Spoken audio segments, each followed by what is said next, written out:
إن الحمد لله نحمده ونستعينه ونستغفره ونعوذ بالله من شرور أنفسنا ومن سيئات أعمالنا من يهده الله فلا مضل له ومن يضلل فلا هادي له وأشهد أن لا إله إلا الله وحده لا شريك له وأشهد أن محمدا عبده ورسوله صلى الله تعالى عليه وعلى آله وصحبه وسلم تسليما كثيرا أما بعد فقد قال الإمام البخاري رحمه الله تعالى باب إقبال المحيض وإدباره وكنا نساء يبعثن إلى عائشة رضي الله تعالى عنها بالدرجة فيها الكرسف فيه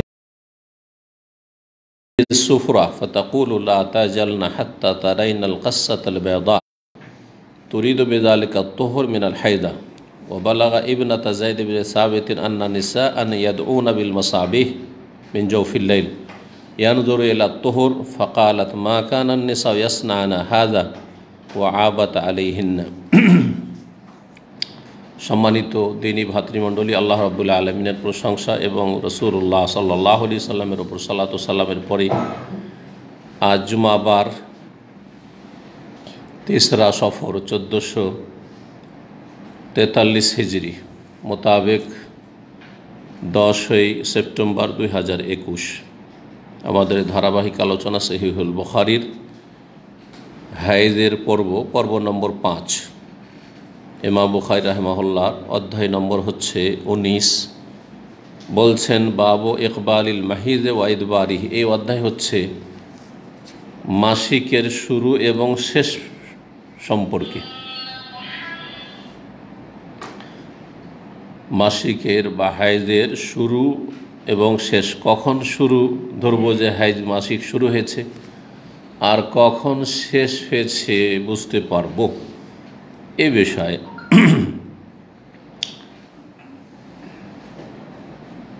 তারপরে কিছু আসার বা সাহাবাই কেরাম সাহাবিয়াতদের আমল নিয়ে এসেছেন এই বিষয়টিকে সুস্পষ্ট করার জন্য, আর তারপরে একটি হাদিস নিয়ে এসেছেন।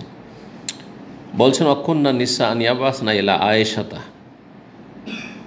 মহিলারা রাসূলুল্লাহ সাল্লাল্লাহু আলাইহি ওয়াসাল্লামের ইন্তেকালের পরে বা তার জীবদ্দশায় হতে পারে মা আয়েশা রাদিয়াল্লাহু তাআলা আনহার কাছে পাঠাতেন কৌটা নিয়ে। দুরজা মানে কৌটা, কি বলেন, কৌটা, ডিব্বা, কোটাই বলে শুদ্ধ বাংলায়।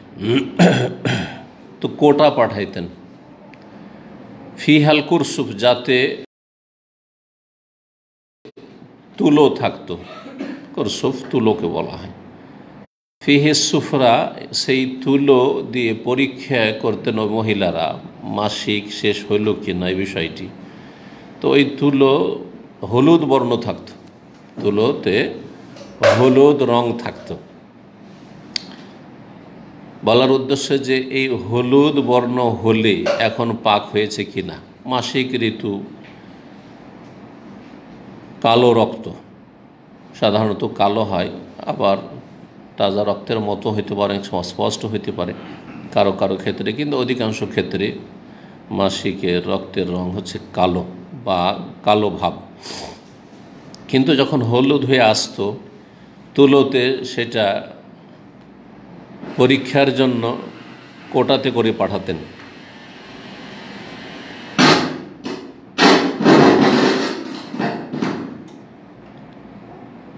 ফাতাকুল, তখন বলতেন আয়েশা রাদিয়াল্লাহু তাআলা আনহা, লা তাজালনা, তোমরা তাড়াহুড়া করিও না, তোমরা তাড়াহুড়া করিও না, মানে হলুদ বর্ণ হয়েছে মনে করলে যে পাক হয়ে গেছে, তাড়াহুড়া করিও না।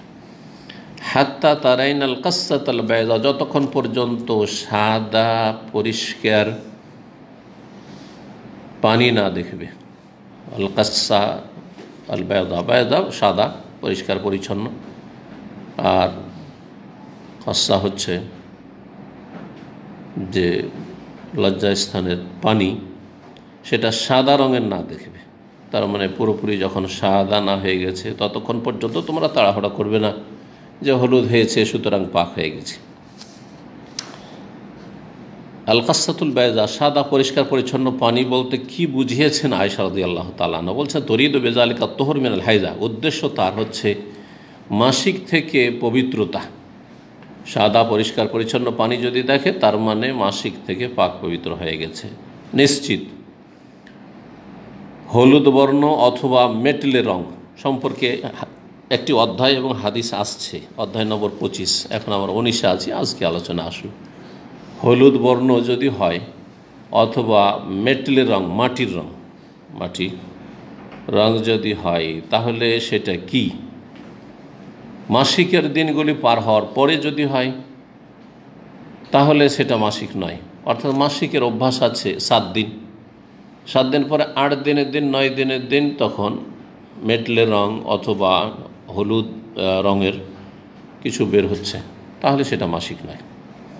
কিন্তু মাসিকের দিনগুলির ভিতরেই যদি হয়, প্রথম 3 দিন পরে, 2 দিন পরে বা প্রথম দিন থেকেই হলুদ বর্ণ অথবা মেটলে রং, মাটির মতো যেমন গোলা মাটি থাকে পানিতে, তাহলে মাসিক সেটা। এই জন্য নিশ্চিত কখন, যে যখন সাদা পরিষ্কার হয়ে গেছে পানির মতো। তারপর দ্বিতীয় আরেকটি আসার নিয়ে আসছেন, ওবালাগা ইবনাতা যায়েদ ইবনে সাবিত, যায়েদ ইবনে সাবিত রাদিয়াল্লাহু তাআলা আনহু প্রখ্যাত সাহাবী এবং কাতিব ওহী, রাসূলুল্লাহ সাল্লাল্লাহু আলাইহি সাল্লামের ওহী সবচেয়ে বেশি তিনি লিখেছেন। কয়েকজন সাহাবী ওহী লিখতেন এবং তারা লেখাপড়া জানতেন। যারা লিখবে অবশ্যই লেখাপড়া জানবে। আর আরবদের মধ্যে তখন হাতে গোনা কয়েকজন হাতে গোনা, হাতের আঙুলে গোনা যাবে, মাত্র কয়েকজন লেখাপড়া জানতেন। তার মধ্যে একজন যায়েদ ইবনে সাবিত রাদিয়াল্লাহু তাআলা সবচেয়ে বেশি ওহী লিখতেন। মুআবিয়া রাদিয়াল্লাহু তাআলা তিনি ওহী লিখতেন, আলী রাদিয়াল্লাহু তাআলা আনহু লিখতেন। তো এই যায়েদ ইবনে সাবিতের মেয়ে, তিনিও আলেমা ফাকিহা ছিলেন। তার মানে নবী সাল্লাল্লাহু আলাইহি সাল্লামের সাহাবিয়াত এবং তাবেইয়াত, তাবেঈদের জামানায়, সাহাবীদের জামানায় অনেক মহিলারা আলেমা ফাকিহা হইতেন, যারা ফতোয়া দিতে পারতেন। তো যায়েদ ইবনে সাবিত রাদিয়াল্লাহু তাআলা আনহুর মেয়ের কাছে এই সংবাদটি পৌঁছিল যে আন্না নিসাআন ইয়াদউনা বিল মাসাবিহ মিন জাওফিল লাইল, কিছু মহিলারা এমন আছে, তার তাবেঈনদের জামানার ঘটনা, বলছে কিছু মহিলারা এমন আছে যারা রাতের অন্ধকারে বাতি নিয়ে ডাকে, যে দেখি একটু লাইট দেখি, বাতি দেখি। আজকালকার যুগে বাতি হচ্ছে বৈদ্যুতিক বাতি, বিদ্যুতের। আর তখন আমরাও ছোটোকালে দেখেছি লণ্ঠন, জানেন তো লণ্ঠন, ল্যাম্প, তার আগে প্রদীপ খোলা, ধোঁয়া হচ্ছে, গোটা গরম আর হয়ে যাচ্ছে, ধোঁয়া হয়ে যাচ্ছে, প্রদীপ, চেরাক। তো বাতি নিয়ে ডাকতো, মানে আলো নিয়ে আর কি। ইয়ানজুরুনা ইলা তোহর, রাতের অন্ধকারে দেখার জন্য যে পাক পবিত্র হয়েছে কিনা, চেক করার জন্য, যে মনে হচ্ছে যে আর কিছু প্রবাহিত হচ্ছে না, তো রাত্রে কি পাক হয়ে গেলাম, যদি পাক হলে এসা পড়তে হবে, পাক হলে এসা পড়তে হবে, অথবা ফজরের আগে ফজর হতে যাচ্ছে তাহলে ফজর পড়তে হবে। তো এই জন্য রাতের অন্ধকারে বাতি নিয়ে ডাকতেন কিছু মহিলারা, দেখার জন্য ভালো করে সূক্ষ্মভাবে যে পাক হইল কি হইলেন। ফাকালা তখন বললেন যায়েদ বিন সাবিতের মেয়ে, মা কানা নাসি আসনা হাজা, সাহাবী রমণীরা, মা কানা নিসা তার আগে যারা আদর্শ রাসূলুল্লাহ সাল্লাল্লাহু আলাইহি ওয়াসাল্লামের পরে তারা হচ্ছেন সাহাবিয়াত, বলছে মা কানা নাসি আসনা হাজা, এমনটা মহিলারা করতেন না, মানে তোমরা যেটা করছো এত বাড়াবাড়ি, যে রাতের অন্ধকারে তদন্ত করো, চেক করো পাক হইল কি হইল না, সাহাবী মহিলারা এমন করতেন না, যে বাতি নিয়ে দেখো না, এরকম করতেন না। ও আবাত আলাইহিন্না, আর এ সম্পর্কে তিনি প্রতিবাদ করলেন এবং তাদের দোষারোপ করলেন যে এটা ভুল কাজ করছো তোমরা। 320 নম্বর হাদিস, আয়েশা রাদিয়াল্লাহু তাআলা আনহা থেকে বর্ণিত, আন্না ফাতেমা বিনত আবি হুবাইশ, আবু হুবাইশের মেয়ে ফাতেমা, কানা তুস্তাহাজ, তার ইস্তিহাজা হইতো, রক্ত প্রদাহ, রোগের কারণে যে রক্ত প্রবাহিত হয় মাসিকের দিনগুলি ছাড়া গোটা মাসে বা মাসের অধিকাংশ সময়, বিশেষ একটি শিরা থেকে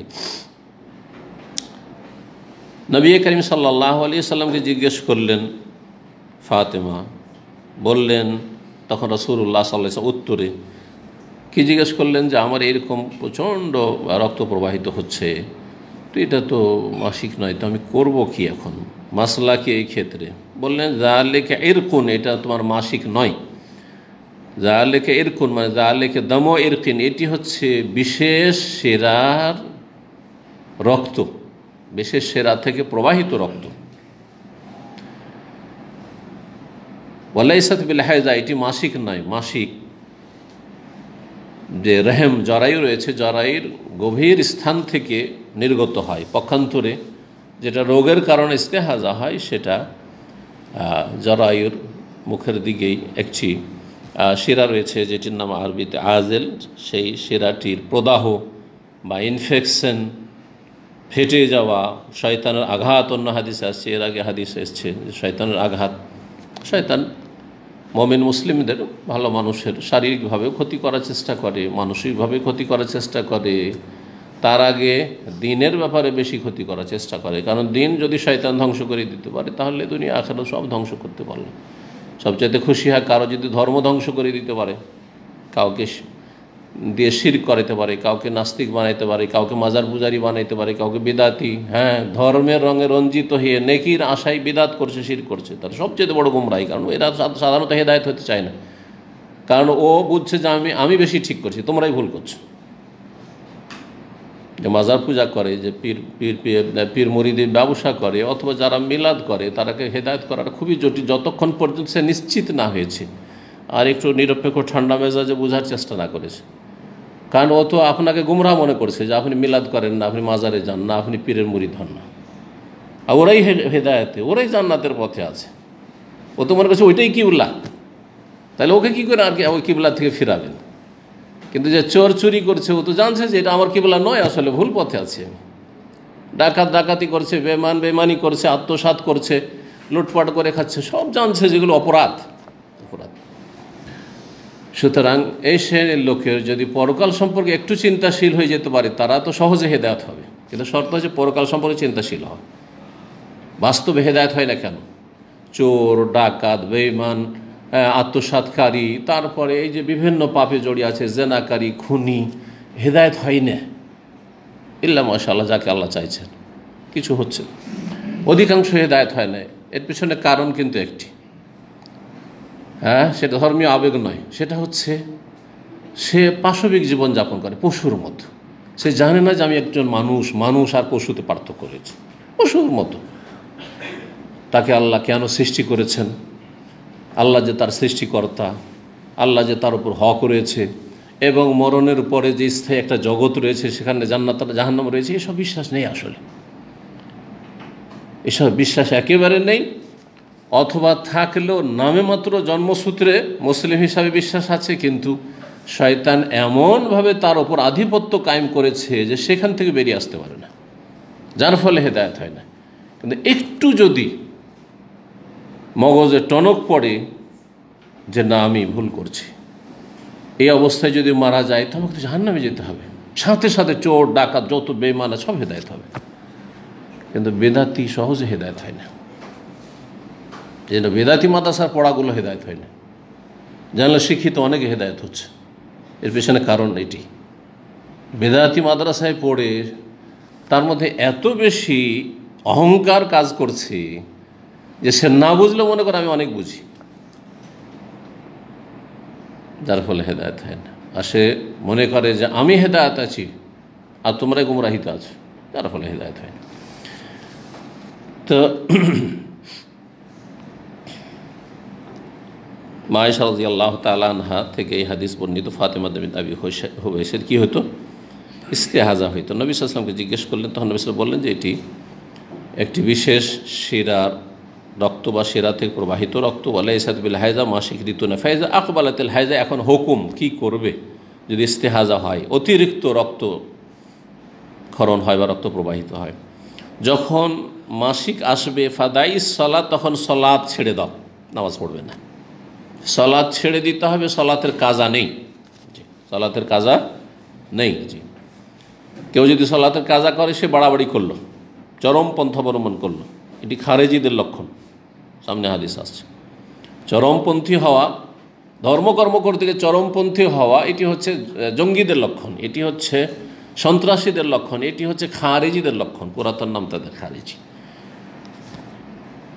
ইসলাম হচ্ছে মধ্যমপন্থা। এই জন্য সত্যিকার যারা মুসলিম তারা মধ্যমপন্থী। ফরজ অজবে যেমন ঘাটতিও করে না, হারাম কাবিরা করে না, লিপ্ত হয় না। আর যদি কখনো ভুল হয় সাথে সাথে তওবা করে, সংশোধন করে। আর আমল করতে গিয়ে খেয়াল খুশি ভালো মনে করে আমল করে না, ভালো হইলে আমল করা শুরু করবে না, দলিল আছে কিনা। এটা যে সওয়াবের কাজ, এত সওয়াবের দলিল কি? যদি দলিল থাকে তাহলে করে। তো বিনা দলিলে যে নেকির আশায় কাজ করে সে বাড়াবাড়ি করলো। এই জন্য কেউ যদি 5 ওয়াক্ত সালাতের জায়গায় 6 ওয়াক্ত পড়ে সে বাড়াবাড়ি করলো। তো যারা মধ্যমপন্থী তারা 5 ওয়াক্ত 6 ওয়াক্ত করে না, আর তারা 5 ওয়াক্তে 4 ওয়াক্ত করে না। ফাসেক ফাজের, কখনো 3, কখনো 2, কখনো নাই। জুমাবারে দিল লম্বা টানে, ঘুম, ফজর পড়ে না, কারণ আজকে ডিউটি নেই। আর অন্য দিনে যেহেতু ডিউটি আছে, ফজরে তো উঠতে হয়েছে, চল ফজরটা পড়েই নি। ফাসেক ফাজের। আর যদি কেউ অতিরিক্ত করে তাহলে সে হচ্ছে মুবতাদিয়া, বিদাতি। সালাতের ক্ষেত্রে 6 ওয়াক্ত 7 ওয়াক্ত কেউ পড়ে না, সেই জন্য হয়তো বিষয়টি মানে কাল্পনিক মনে হচ্ছে উদাহরণ। কিন্তু ঈদের ক্ষেত্রে নেন, মধ্যমপন্থী মুসলিম 2টো ঈদ করে, ঈদ উল ফিতর, ঈদ উল আজহা। বেদাতি মুসলিম ঈদে মিলাদুন নবীও করে, রবিউল আউয়াল মাস আসছে সামনে মাসে, ঈদে মিলাদুন নবীও 3টা ঈদ করে। যারা গুনাহগার তারা ফরজও পড়ে না, ঈদের দিনে অনেকে শুয়েও থাকে, ঘুমিয়ে থাকে। প্রবাসী অনেকে ঈদের সময় ঘুমিয়ে থাকে, রাতে আড্ডা দেয় আর তারপরে ঘুমিয়ে গেল, ঈদে জাগলো না। ঈদ অনেকের কাছেই ফরজ, বছরের ফরজ। তো এই সময় সলাৎ মাফ, সিয়াম রোজা তখন রাখা হারাম মাসিক অবস্থায়, কিন্তু কি করে পরে কাজা করতে হবে। জি, ওয়াইজা আদবারা, তার যখন মাসিক শেষ হয়ে যাবে, ফাকতাসেলি, এই যে শুরু হওয়ার শেষ হওয়া, তাহলে বোঝা গেল মাসিকের শুরু শেষ। একজন মহিলা যার মাসিক হচ্ছে, শুরু হয়েছে, তাকে অবশ্যই জানতে হবে এবং তার কথাই গ্রহণযোগ্য। সামনে আজ একটি বিষয়, কার কথা গ্রহণযোগ্য? অনেক সময় প্রয়োজন কোন একজন মহিলার মাসিক ঋতু সম্পর্কে জানার, ইদ্যতের ব্যাপার, তালাকের মাসলা, তাহলে কার কথা নেবেন? মহিলার কথা নেবেন না ওর স্বামীর কথা নেবেন? হ্যাঁ, মহিলার কথা, কারণ মহিলা বেশি জানে যে ওর কী হচ্ছে না হচ্ছে, কখন তার মাসিক শুরু হলো, কখন তার মাসিক শেষ হলো। জি,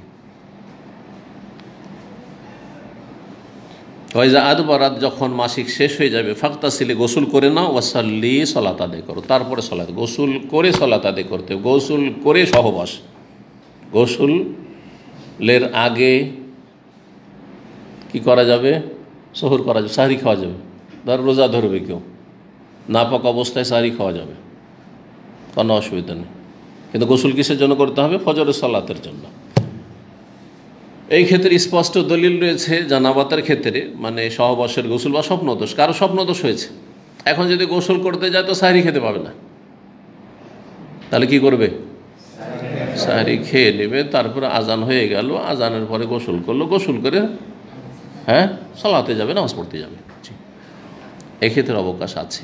জি হ্যাঁ, অর্থাৎ সাহরি খাওয়ার জন্য বা রোজার নিয়তের জন্য পবিত্রতা শর্ত নাই। তাহলে এখান থেকে মাসলা আমাদের জেনে রাখতে হবে যে সাহারি খাওয়া যে সুন্নত কাজ একটি, এর জন্য তাহারাত পবিত্রতা শর্ত নয়, বড় নাপাকি থেকেও ছোট নাপাকি থেকে। উযু থাকা যেমন শর্ত নয়, তেমন গোসল করাও শর্ত নয় যে গোসল ফরজে গোসল করতে হবে। নিয়ত করা আসল হচ্ছে নিয়ত, কারণ নিয়ত ফরজ, নিয়ত শর্ত, যে আমি অন্তরে, মুখে নয়। নওয়াইতা নাসুমা গাদানের বেদাত নয়, আবার অন্তরের নিয়ত যে আমি আজকে সিয়াম করছি, সে ফরজ হোক আর সুন্নাত হোক। তাহলে এই যে নিয়তটা করছে, সে নাপাক অবস্থায় করছে, জায়েজ না জায়েজ নয়? জায়েজ। তো সহবাসের গোসল বা স্বপ্নদোষের ক্ষেত্রে স্পষ্ট হাদিস রয়েছে যে নাপাক অবস্থায়, গোসল ফরজ থাকা অবস্থায় সাহরি করেছেন রাসূলুল্লাহ সাল্লাল্লাহু আলাইহি ওয়াসাল্লাম, করেছেন। জি, এখন সেম ওই রকমই হচ্ছে মাসিকের ঘটনা। হ্যাঁ, মাসিক থেকে পাক হয়েছে, এখন যদি গোসল করতে যায়, যখন জানলো, নিশ্চিত হলো যে মাসিক শেষ হয়ে গেছে, এখন যদি গোসল করতে যায় তাহলে সাহরি ছুটে যাবে, সাহরি খাওয়া দরকার, তাহলে সাহরি খেয়ে নেবে, রোজা নিয়ত করে নেবে, আর তারপরে গোসল করে সালাত পড়বে। সূর্য ওঠার আগে সালাত হইতে হবে। মহিলাদের জামাত নেই, সুতরাং অক্তে আওয়াল অক্তে না হলে একটু লেটেই হোক, একবার সূর্য ওঠার কাছাকাছি যাবে না, যেটা অপছন্দনীয় অক্ত। জি, 20 নম্বর অধ্যায় বলছেন বাবুন লা তাকজিল হাইজুস সালাত। এই অধ্যায় হচ্ছে যে ঋতুবতী মহিলা সালাত কাজা করবে না, সালাত মাফ, ছেড়ে দিবে। ওয়াকালা জাবের, সাহাবী জাবের রাদিয়াল্লাহু তাআলা এবং আবু সাঈদ খুদরি রাদিয়াল্লাহু তাআলা আনহুম বলেছেন, আনিন নবী সাল্লাল্লাহু আলাইহি ওয়াসাল্লাম থেকে বর্ণনা করে, তাদাউস সালাহ, ঋতুবতী মহিলারা কি করবে? সালাত ছেড়ে দেবে। ছেড়ে দেওয়া মানে আর কাজা করা লাগবে না। 321 নম্বর হাদিস, বর্ণনাকারী মুআযা রাদিয়াল্লাহু তাআলা আনহা, তবে আন্না ইমরাতান ক্বালাত লি আয়েশা, জনৈক মহিলা আয়েশা রাদিয়াল্লাহু তাআলা আনহাকে বলল, আতাজজি ইহদানা সালাতাহা ইযা তাহুরাত, আমাদের কারো সালাত কি যথেষ্ট হবে যদি কাজা করে পবিত্র হওয়ার পরে? এই মহিলার ধারণা যে মাসিক থেকে পাক হওয়ার পরে কি করতে হবে, যেমন রোজা সিয়াম কাজা করতে হবে, তেমনই সালাতও কাজা করতে হবে। তাই জিজ্ঞেস করলেন এই মহিলা। ফাঁকা আল্লাহ, তখন আয়েশা রাদিয়াল্লাহু আনহা বলেছে, আহারুরিয়াতুন আনতি, তুমি কি হারুরা গ্রামের অধিবাসিনী? হারুরা একটি গ্রাম, কুফা শহর, যে ইরাকে বিখ্যাত শহর, যেখানে কুফার পাশেই কারবালার ময়দানে হুসাইন রাদিয়াল্লাহু তাআলা আনহু এবং তার পরিবার পরিজনের শাহাদাত হয়েছিল, মর্মান্তিক ঘটনা ঘটেছিল। এর পাশেই এই গ্রামটি, 2 মাইল ওখান থেকে।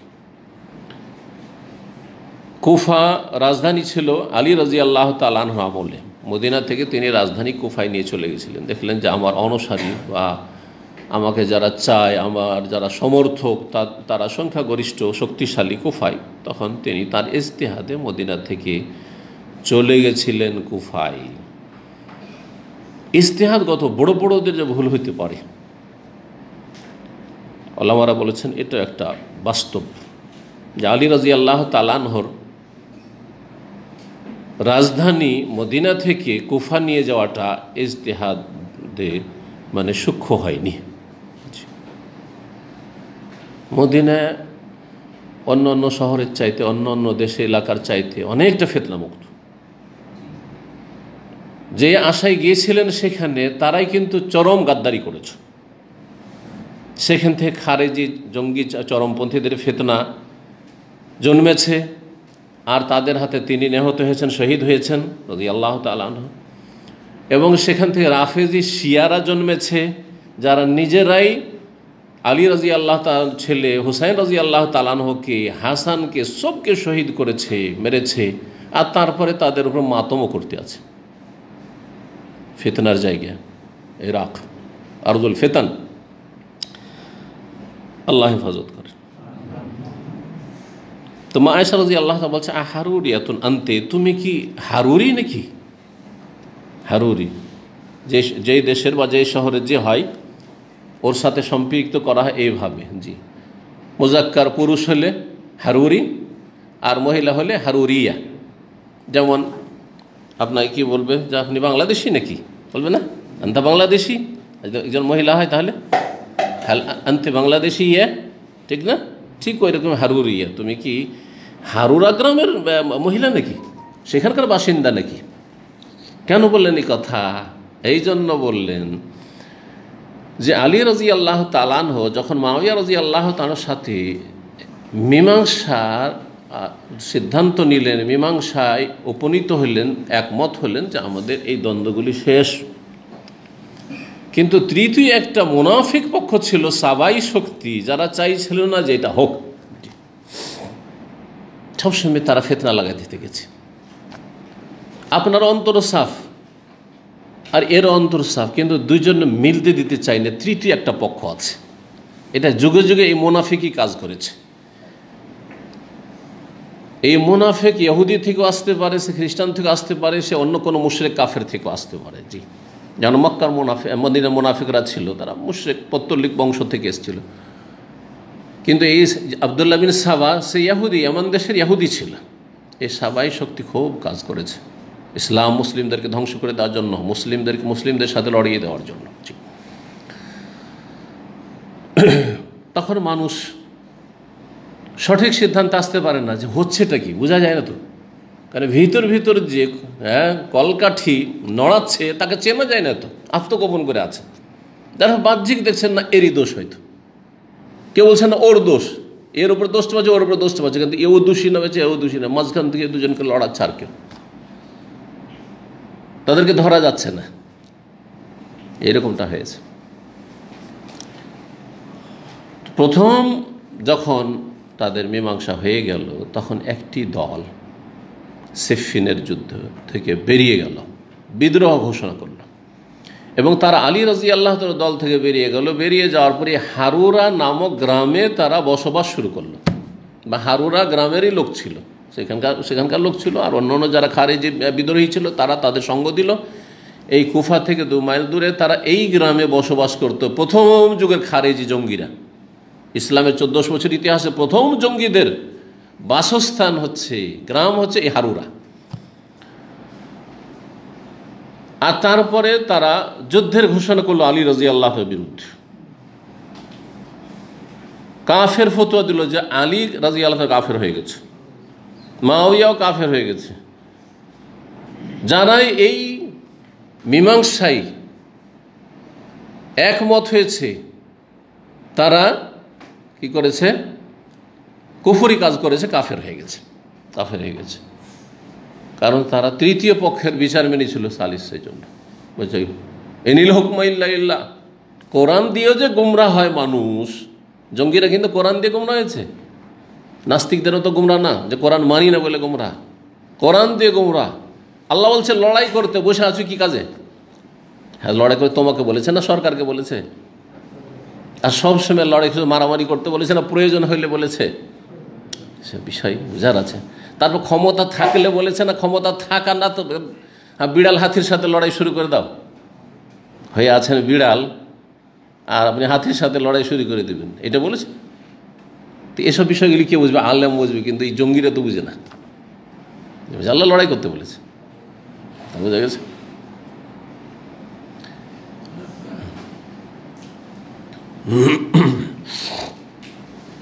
তো এরা এই জঙ্গিরা ঠিক ওই রকমই ছিল, এত মূর্খ জঙ্গি। আচ্ছা, খারেজিদের একটি ফতোয়া যে কেউ কাবিরা গুনাহ করলেই কি হয়ে যায়? বড় কাফের। কাবিরা গুনাহ করলে গুনাহগার হয়, ফাসিক। একজন চুরি করলে সে কাফের নয়, যদি সে 5 ওয়াক্ত নামাজ পড়ে আর শিরক না করে, মাজার পূজা না করে, নাস্তিক না হয়, তাহলে সে কাফের নয়, মুসলিম। মদখোর মুসলিম, ফাসিক মুসলিম, একটা টাইটেল তার বাড়বে, মুসলিম ফাসিক, পাপিষ্ট মুসলিম। এইরকম যে কোনো কাবিরা গুনাহতে আছে কেউ, ফাসিক। কিন্তু তারা বলতো কাবিরা গুনাহ করলে কি হয়ে যায়? বড় কাফের হয়ে যায়। আর একটি তাদের ভ্রান্ত বিশ্বাস যে আমরা কোরআন মানি, আমরা হাদিস মানি না। কোরআনে আয়াত দলিলে পেশ করে, হাদিস মানি না। খারেজিদের এই আকীদাটি নিয়েছে আহলে কোরআন গুমরাহ, বলছে কোরআনের উপর আমল করবো, হাদিস এসব আমল করবো না। অথচ হাদিস উপর আমল না করলে কোনো ইবাদতবন্দি করতে পারবে না, না 5 ওয়াক্ত সালাত পড়তে পারবে, না রোজা রাখতে পারবে, না যাকাত দিতে পারবে, না হজ করতে পারবে। কারণ কোনো একটি ফরজের বিস্তারিত আলোচনা কোথাও কোরআনে নেই। কিছু কথা আছে যেটা স্পষ্ট করতে হবে হাদিস দিয়ে। তাহলে কোরআন একটি গুমরাহ ফিরকা পাকিস্তান থেকে বেরিয়েছিল, এই ফিতনা পাঞ্জাব থেকে, আর তারপর সেটা ভারতের বিভিন্ন জায়গায় ছড়িয়ে গেছে, বাংলাদেশে পর্যন্ত ছড়িয়েছে। এই ফিতনা এখন বাংলাদেশে মারাত্মক আকার ধারণ করছে। সুতরাং মুসলিমরা সতর্ক, সাবধান। কেউ কোরআনের দোহাই দিলে ধোঁকা খাবেন না। কোরআন কারীমের সাথে যতক্ষণ রাসূলুল্লাহ সাল্লাল্লাহু আলাইহি ওয়াসাল্লাম হাদিসের কথা না বলবে, তার সাথে সালাফে সালেহিন, সাহাবায়ে কেরাম, তাবেঈন, তাবাত, স্বর্ণযুগের আদর্শের কথা না বলবে। 3টি কথা সবসময় রাখবেন। আল্লামা আলবানী রাহিমাহুল্লাহ সবসময় এই কথাটি বলতে, মানহাজে সালাফ। যারা আহলে কোরআন তারা শুধু কোরআনের কথা বলছে, হাদিস মানা যাবে না, ঠিক আছে? যারা জঙ্গি তারা কোরআন হাদিসের কথা বলে, কিন্তু সাহাবায়ে কেরামদের আদর্শের কথা বলে না। এই জন্য তারা গুমরাহ হয়েছে। যতগুলি বেদাতপন্থী আছে তারাও কোরআন হাদিসের কথা বলে, যদিও কিছু জাল জয়ীফ হাদিস পেশ করে তারা, কিন্তু তারাও কোরআন হাদিসের দলিল পেশ করে। যারা মিলাদ করে, যারা শবে বরাত করে, তারা হাদিস পেশ করে না? হ্যাঁ, পেশ করে, কিন্তু কিছু জাল জয়ীফ হাদিস পেশ করে। আর তার সাথে সাহাবায়ে কেরামদের আদর্শে তারা বিশ্বাসী নয়। তাদেরকে যে টেনে নিয়ে যান ওখানে যে সাহাবায়ে কেরামরা কি ঈদে মিলাদুন্নবী করতেন, তা ফেসে যাবে। তোমরা কি সাহাবায়ে কেরাম চাইতে বেশি ভালোবাসো রাসূলুল্লাহ সাল্লাল্লাহু আলাইহি ওয়াসাল্লামকে যে তোমরা ঈদে মিলাদুন্নবী করছো আর তারা করলেন না? ওইখানে নেই তারা। আবু বকর করেছেন তার খেলাফত আমলে, ওমর করেছেন, উসমান করেছেন, আলী করেছেন, 30 বছর খেলাফতে রাশেদা। তারপরে মুআবিয়া রাদিয়াল্লাহু তাআলা তারপরে 20 বছর করেছেন, কেউ করেন না। 300-400 বছর পর্যন্ত সাহাবীদের যুগ চলে গেল, তাবেঈনদের যুগ চলে গেল, তাবেঈনের যুগ চলে গেল, আবু হানিফা, শাফি, মালিক, আহমদের যুগ চলে গেল। 4 ইমামের যুগে যে হানাফি, শাফি, মালিক, হাম্বলি যে লেভেল লাগিয়েছে তাদেরও যুগ চলে গেল, তারাও মিলাদের হদিস পাননি।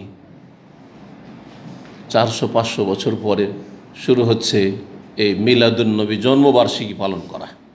কোথায় বোঝা গেছে?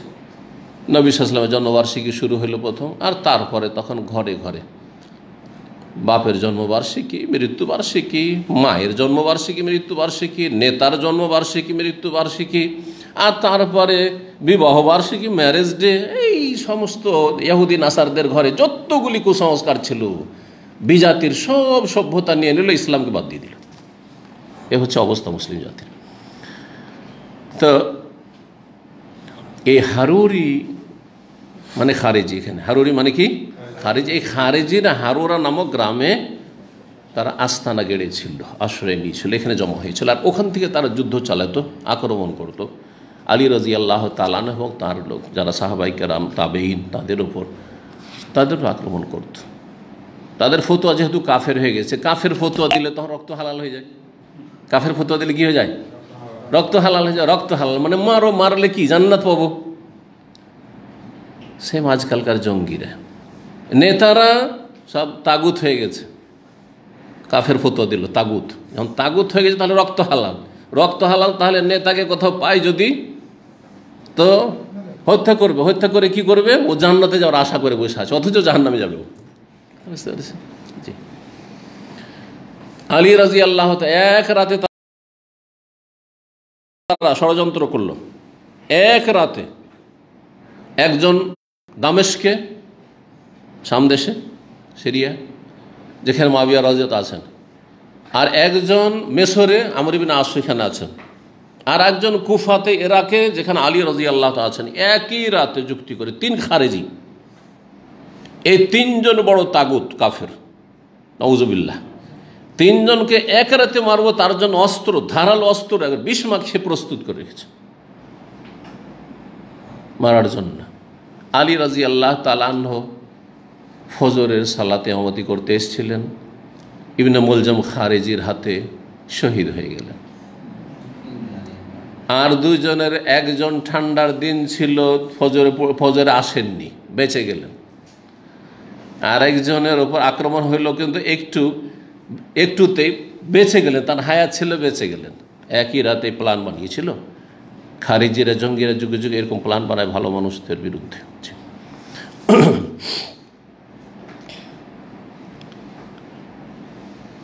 তো এখানে আয়েশা রাদিয়াল্লাহু তাআলা হারুরি কেন বললেন? মানে তুমি কি খারিজি নাকি মহিলা? তুমি কি খারিজি মহিলা যে বলছো যে আমি কি সালাতগুলি কাজা করব পাক হওয়ার পরে? কেন বললেন এই কথা? এই জন্য যে একটি আকীদা বললাম যে তারা কোরআন মানতো, হাদিস মানতো না। তো কোরআনে কারিমে কোথাও নেই যে মাসিক ঋতুবতী মহিলা ঋতু অবস্থায় যে রোজাগুলি, সিয়ামগুলি ছুটলো সেগুলো কাজা করবে না, এরকম কথা নেই। কাজা করবে বা করবে না এরকম কথা নেই। মাফ এই কথা নেই, মাফ এই কথা নেই। তো মাফ যখন নেই, তো আসল হচ্ছে কি? কাজা করতে হবে। আসল হচ্ছে যে কাঁধে বোঝা আছে, বোঝা নামাইতে হবে, তার মানে কাজা করতে হবে, এই কথা বলছেন। ফাকালাত, মা আয়েশা বলছেন, হারুরিয়াতুন আনতে, তুমি কি সেই হারুরা গ্রামের অধিবাসিনী? তাহলে তুমি কি খারিজি মহিলা যাদের ধারণা যে কোরআনে থাকলে মানবো, হাদিস মানবো না? নবী সাল্লাল্লাহু আলাইহি সাল্লাম এই কথাই বলেছেন যে মহিলারা মাসিক অবস্থায় যে সিয়ামগুলি ছুটবে সেগুলি কাজা করবে, আর সালাত কি করবে না, কাজা করবে না। কিন্তু তারা তো মানে না। সুতরাং তুমি কি ওই খারেজিদের দলভুক্ত ওই গ্রামের মহিলা নাকি, বা ওই গ্রামের লোকেরা যে ভ্রান্ত ধারণা বিশ্বাসীতে সেই চরমপন্থী তুমি নাকি, যে তুমি বলছো যে কি করব, যেমন রোজা কাজা করব তেমনি নামাজ ও সালাতও কাজা করব। তারপরে বলছেন মাকাদ কন্যা নাহিদ মান নবী সাল্লাল্লাহু, আমরা নবী সাল্লাল্লাহু আলাইহি সাল্লামের সাথে ঋতুবতী হইতাম, আমাদের মাসিক হইতো, এবং নবী সাল্লাল্লাহু আলাইহি সাথে আমরা বসবাস করতাম সংসারে। ফালা ইয়ামুরুনা বিহি, আমাদেরকে সালাত কাজা করার হুকুম দিতেন না। আও কালাত, অথবা বলেছেন বর্ণনাকারী সন্দেহ, ফালা নাফআলহু, আমরা কি করতাম না, সালাত কাজা করতাম না। 21 নম্বর অধ্যায় বলছে বাবুন নওমে মাল হাইদ ওয়াহিয়া ফি সিয়াবিয়া। এই অধ্যায় হচ্ছে ঋতুবতী মহিলার সাথে ঘুমানো। যখন সেই ঋতুবতী মহিলা তার ঋতুর মাসিকের কাপড় পরিধান করে থাকে, মাসিকের কাপড় পরে আছে, নাপাক কাপড়ে আছে, নোংরা হয়ে আছে, স্বামী কি তার সাথে এক বিছানায় এক চাদরে ঘুমাতে পারে?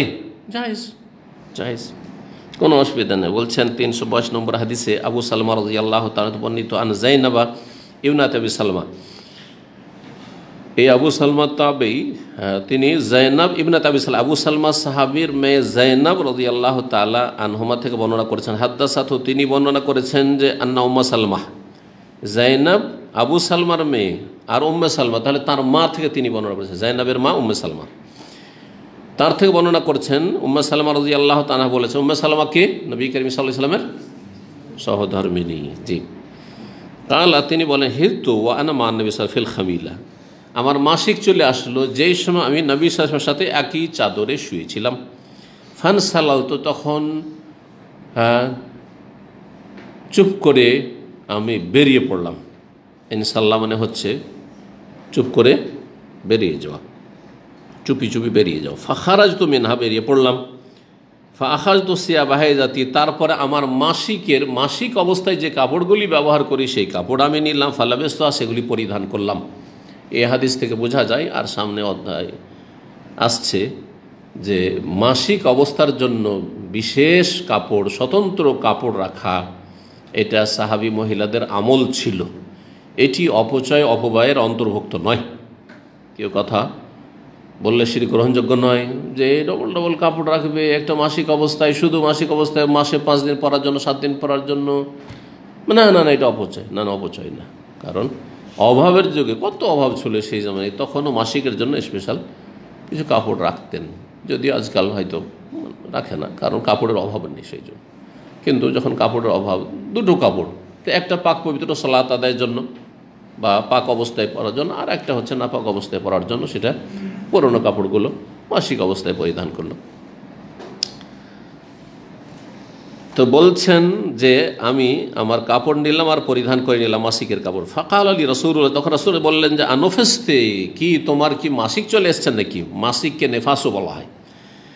কুলতু, তখন বললাম হ্যাঁ। ফাদাআনি, তখন আমাকে ডাকলেন। ফাআদখালানি মাহফিল খামিলা, তারপরে আমাকে নিজ চাদরে জড়িয়ে নিলেন, মানে চাদর বলবেন, চাদরের ভিতরে ঢুকে পড়ো তুমি, এক চাদরের সময়। তুই এই কথা মনে করিয়ে না যে মাসিক এসছে সেজন্য আলাদা হয়ে শুইতে হবে।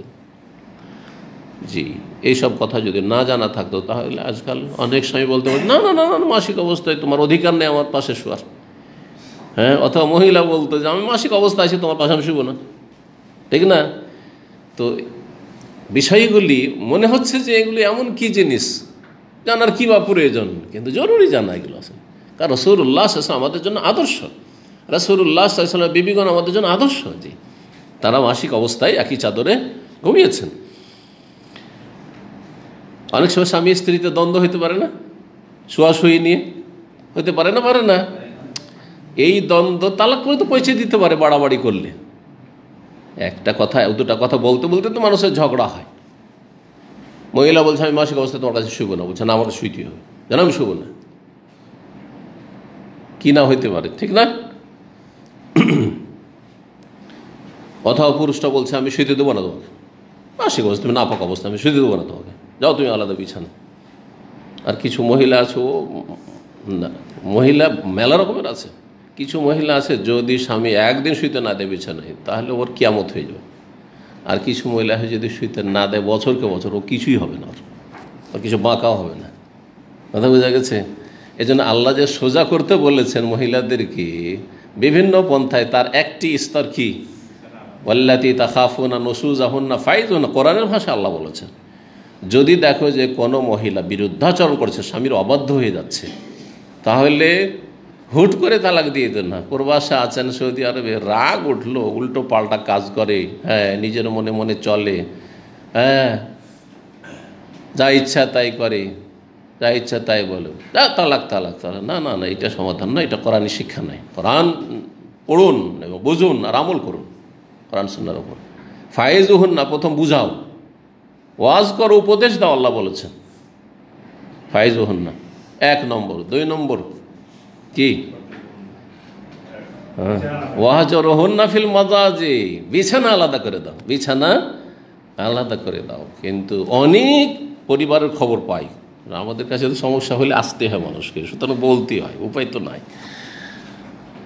সুবহানাল্লাহ, বলছে স্বামী যে মাসকে মাস চলে যাচ্ছে, ও আলাদা বিছানা, ও আমার কাছে আসেই না, কোনো পরোয়া করে না।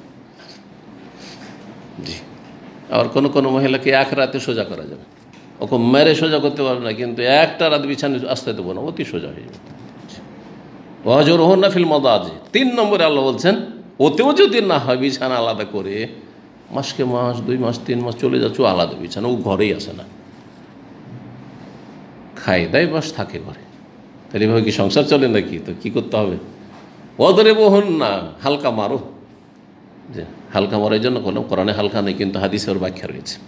এরম মারে, এমন মারবে না যেটাতে বোঝা যায় যে মারা হয়েছে। এবং এর তাফসীর করেছেন সালাফগণ, সাহাবায়ে কেরামগণ, এই মারাটা কষ্ট দেওয়ার জন্য না, এই মারাটা হচ্ছে একটু অপমান করার জন্য, অপমান করার জন্য, হ্যাঁ, যে তার মানহানি হইল। যেমন মিসওয়াক দিয়ে মারা, মিসওয়াক দিয়ে মারলে কী হবে? মিসওয়াক দিয়ে মারা, এরকম করে। জি, ফাইনা তানাকু ফালা তাবগু আলাইহিন্না সাবিলা, যদি এই 3টি পদক্ষেপে হয়ে যায় তাহলে অন্য তালাকের রাস্তা আর খুঁজিও না, তালাকের রাস্তা খুঁজিও না।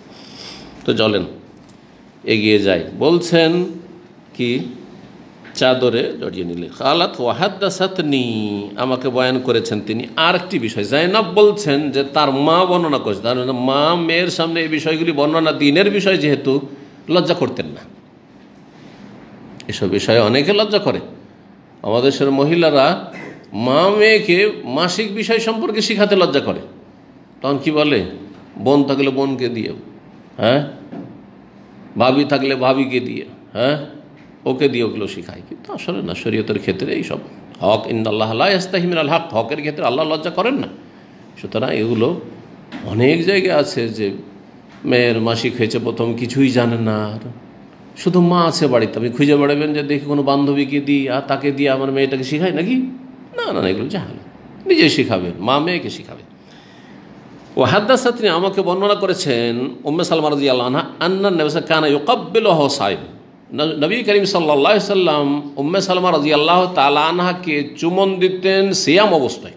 তাহলে রোজা অবস্থায় চুমন দেওয়া জায়েজ, কিন্তু একটি শর্ত, সেটা হচ্ছে নিজেকে যদি কে কন্ট্রোলে রাখতে পারে, আয়ত্তে রাখতে পারে তাহলে। কিন্তু এমন যদি হয় যে এমন উত্তেজিত হয়ে যায় যে নিজেকে আর কন্ট্রোল রাখতে পারে না, তাকে তার শাহওয়াতে, হ্যাঁ, তার যৌন চাহিদাতে কন্ট্রোল করে নেয়। এক হচ্ছে আপনি নিজের যৌন চাহিদাকে কন্ট্রোল করতে পারছেন, তাহলে আপনি করুন, এগুলো অসুবিধা নেই রোজা অবস্থা। কিন্তু যদি এর বিপরীতটা হয় যে যখন যৌন চাহিদা, উত্তেজনা উঠে, তখন আপনাকে মনে হচ্ছে আপনার যৌন চাহিদাতে কন্ট্রোলে করেছে, না, যেদিকে মন যায় সেদিকে, আর থামতে পারেন না, তাহলে জায়েজ নাই, তাহলে জায়েজ নয়। তাহলে এই শ্রেণীর লোকদের চুমন দেওয়া, এইরকমই যাদের দ্রুত বীর্যপাত হয়, অনেকের আছে সূরাতুল ইনজাল, দ্রুত বীর্যপাত হয়, একটু চুমন দিলে আর থামতে পারেন না, বীর্যপাত হয়ে যাবে, তাহলে রোজা অবশ্যই বীর্যপাত হলে রোজা নষ্ট হয়ে যাবে, ইচ্ছাকৃত। এটা স্বপ্নদোষ নয় যে স্বপ্নে অনিচ্ছাকৃত হয়েছে, ইচ্ছাকৃত আপনি কেন উত্তেজনা সৃষ্টি করলেন? কথা বোঝা যাচ্ছে না? যাচ্ছে না? মশলা জানতে হবে। জি, এইরকমই যারা খারাপ ছবি দেখে, সাবধান। খারাপ ছবি দেখা বদ অভ্যাস আছে, আর রোজা অবস্থায় এইসব দেখতে গেছে, আর তারপরে থামতে পারলেন, বীর্যপাত বলছে না আমি তো অনিচ্ছাকৃত, আমি ইচ্ছা করে করি। ইচ্ছাকৃত করেছেন, কেন দেখলেন আপনি খারাপ ছবি? এক তো খারাপ ছবি দেখা হারাম, তারপরে রোজা অবস্থায় হারাম দেখছেন, আর তারপরে আপনি থামতে পারবেন, আপনার রোজা নষ্ট হয়ে যাবে, তারপরেও দেখছেন আপনি। কথা বোঝা গেছে? অপরাধের উপর অপরাধ। এই এক মাসআলা। তৃতীয় মাসআলা এখানে, ওয়াকুনতু আগতাসিলু আনা ওয়ান নবী সাল্লাল্লাহু আলাইহি ওয়াসাল্লাম মিন ইনাইন ওয়াহিদ মিনাল জানাবাতে, আমি উম্মে সালমা রাদিয়াল্লাহু আনহা বলছেন, আমি এবং নবী করিম সাল্লাল্লাহু আলাইহি ওয়াসাল্লাম একই পাত্র হতে গোসল করতাম, ফরজ গোসল, জানাবাতের গোসল, স্বামী স্ত্রী সহবাসের গোসল, একই পাত্র থেকে ঘটি দিয়ে বা মগ দিয়ে একবার পানি নিচ্ছেন রাসূলুল্লাহ সাল্লাল্লাহু আলাইহি ওয়াসাল্লাম, আর একবার পানি নিচ্ছেন উম্মে সালমা রাদিয়াল্লাহু আনহা। স্বামী স্ত্রী এরকম একই বালতি থেকে গোসল করতে পারেন। পানি দুজনের পানি নেওয়ার সময় ছিটে পড়ছে, পড়ে না ছিটে? ঝুঁকতে হবে, তাদের ছিটে পড়ছে, হতে নিশ্চিত হতে কিছু পানি পড়ছে শরীর থেকে বয়ে। তাহলে এখান থেকে একটি গুরুত্বপূর্ণ মাসআলা জানা গেল, সেটা হচ্ছে যে মায়ে মুস্তামাল, মানে ব্যবহৃত পানি, যেই পানি ব্যবহার করা, ইউজ করা হয়েছে উজুতে অথবা গোসলে, সেটা নাপাক নয়। পক্ষান্তরে হানাফি মযহাবের ফতোয়া, হানাফি ফিকহের ফতোয়া হচ্ছে যে মায়ে মুস্তামাল নাপাক, যেই পানি উজুতে গোসলে ব্যবহার হয়েছে সেটা নাপাক। তো নাপাক পানি পাক পানিতে যদি মিশে যায় তাহলে নাপাক হয়ে যাবে না? তাহলে ওতে কি করে গোসল করছেন? জি, যেমন একসাথে স্বামী স্ত্রী গোসল করা জায়েজ, ফরজ গোসল, তেমনি একজনের পরে আরেকজনের জায়েজ। একজনের পরে আরেকজনের, আগে স্বামী গোসল করেছে, তারপরে ওই বালতিতে আরও কিছু পানি আছে, সেই পানি, অবশিষ্ট পানি থেকে স্ত্রী গোসল করলো, অথবা স্ত্রী আগে গোসল করে নিয়েছে আর তারপরে স্বামী ওই অবশিষ্ট পানি থেকে গোসল করে, সেটাও জায়েজ। এই মর্মেও হাদিস রয়েছে। 22 নম্বর অধ্যায় বলছেন, এই অধ্যায় বাবু মানিত্তাখাযা সিয়াবাল হাইদে সেওয়া সিয়াবাত তোহরে। এই অধ্যায় হচ্ছে, কোনো মহিলা যদি মাসিকের জন্য স্পেশাল স্বতন্ত্র কাপড় রাখে, সেওয়া সিয়াবি তোহরে, পাক পবিত্রতার অবস্থায় যেসব কাপড় পরিধান করে সেগুলি ছাড়া, তো জায়েজ। জি, এবং এর প্রমাণ রয়েছে। 323 নম্বর হাদিস, জাইনাব বিনতে আবি সালমা, উম্মে সালমা রাদিয়াল্লাহু তাআলা বর্ণনা করছেন আগের হাদিসটাই। কালাত, তিনি বলছেন, বাইনা আনা মা নবী সাল্লাল্লাহু আলাইহি ওয়াসাল্লাম মুজতাজিয়া ফি খামিলা, এক সময় আমি নবী সাল্লাল্লাহু আলাইহি ওয়াসাল্লামের সাথে একই চাদরে শুয়েছিলাম, হিজতু, মাসিক চলে আসলো, ফানসালালতু, চুপ করে আমি বেরিয়ে পড়লাম, ফাখাযতু সিয়াবা হাইজাতি, তারপরে আমার মাসিক অবস্থায় পরিধান করার যে কাপড় সেটা আমি নিয়ে নিলাম আর পরে নিলাম। ফাকালা, বললেন নবী সাল্লাল্লাহু আলাইহি ওয়াসাল্লাম, আনুফেস্তে, কী ব্যাপার, তুমি বেরিয়ে পড়লে কেন বিছানা থেকে, মাসিক হয়েছে নাকি? ফাকুলতু, তখন আমি বললাম, নাম, হ্যাঁ মাসিক হয়ে গেছে। ফাদাআনি, আমাকে ডাকলেন, ফালতাজাতু মাহফিল খামিলা, তারপরে আমি এই একই চাদরে আবার এই নাপাক অবস্থায় শুয়ে পড়লাম, কোনো অসুবিধা নেই। তাহলে এখান থেকে যে মশলাটি বোঝা গেল, এর আগেও বলেছি, সেটা হচ্ছে যে মাসিক অবস্থায় এই পরার জন্য বিশেষ কোনো কাপড় রাখা মহিলাদের জন্য জায়েজ, বরং সুন্নাত। এটি সুন্নাতুস সাহাবা, সাহাবীদের সুন্নাত। 23 নম্বর অধ্যায় বলছে, বাবু শহুদিল হাইজাল ঈদাইন ওয়া দাওয়াতুল মুসলিমিন ওয়া ইয়াতাজিল্লাল মুসাল্লা। এই অধ্যায় হচ্ছে, ঋতুবতী মহিলা 2 ঈদের সালাতে উপস্থিত হবে, ওয়া দাওয়াতুল মুসলিমিন, মুসলিম জনগণের দুয়াই, মুসলিমদের দুয়াতে শরীক হবে, ওয়া ইয়াতাজিল্লাল মুসাল্লা, আর ঈদগাহে সালাতের স্থান থেকে সরে থাকবে, দূরে থাকবে। তাহলে ঋতুবতী মহিলারা যদিও সালাত আদায় করতে পারবে না, তারপরও ঈদগাহে তারা কি করতে পারবে? যাবে। এটি হচ্ছে নবী করিম সাল্লাল্লাহু আলাইহি ওয়াসাল্লাম নির্দেশ, এবং এটি হচ্ছে সাহাবায়ে কেরামদের আমল। জি, এর বিপরীত যারা বলেছে যে মহিলাদেরকে মসজিদে নিয়ে গেলে ফিতনা হবে, মহিলাদেরকে ঈদগাহে নিয়ে গেলে ফিতনা হবে, ওরাই আবার মহিলাদেরকে ওরসে নিয়ে যায়, ওরাই আবার মহিলাদেরকে আপনার মহিলাদের চিল্লাই তবলিগে নিয়ে যায়, ওরাই আবার মহিলাদেরকে দিয়ে মিছিল করায়। হ্যাঁ, বিভিন্ন ইস্যুতে মিছিল করে না? আর মিছিল করা তো মহিলাদেরকে আবার সামনে রাখে যাতে করে দেখতে সুবিধা হয়, সামনে মহিলাদেরকে রেখে পিছনে পুরুষরা। আজকাল তো আরও এগিয়ে গিয়ে একাকার হয়ে গেছে। এক সময় দেখতাম, কারণ আলহামদুলিল্লাহ দীর্ঘদিন দেখছি এইসব দৃশ্যগুলি, ইসলাম বিরোধী দৃশ্য। তার মধ্যে এক সময় দেখতাম সামনে সামনে মহিলারা থাকতে এখন মহিলা পুরুষ একাকার হয়ে মিছিল করছে।